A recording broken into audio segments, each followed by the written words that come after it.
All girls, women's and అమ్మాయిలు మా అందరికి బాగా ఇంట్రెస్టింగ్ అండ్ ఎక్సైటింగ్ కథ చూపిస్తాను. ఒక టాపిక్ అదేంటంటే కొన్ని తరాల నుంచి, కొన్ని ఇయర్స్, సంవత్సరాలు, వేల సంవత్సరాల నుంచి రాణులు, మహారాణులు, యువరాణులు బాగా ఇష్టంగా వేసుకునేది ఏంటి? హారాలు కదా. ఆ హారాలు ఇప్పుడు కూడా మనం ప్రతి ఒక్క డ్రెస్ కి మ్యాచింగ్ మ్యాచింగ్ మ్యాచింగ్ అని వెతుక్కుంటూ ఉంటాం కదా. జ్యువెలరీ ఇప్పుడు మనకి బాగా ట్రెండ్ అవుతున్నాయి. బీడ్స్, ఎమరాల్డ్స్, దాంతో పెద్ద పెద్ద రాణి హారాలు, రాణి పెండెంట్స్ తోటి చేసే నగలు మనకి బాగా ఫేమస్ కదా.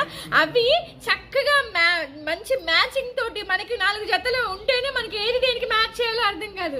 అటువంటిది కృష్ణ పరమాత్మ చక్కగా ఏ రత్నానికి పక్కన ఏ రత్నం పెడితే కాంట్రాస్ట్ గా కనపడుతుంది, ఎంత అందంగా కనపడుతుంది అని అటువంటి నవరత్నాలతోటి దండలు తయారు చేయడము, మంచి మంచి హారాలు తయారు చేయడము.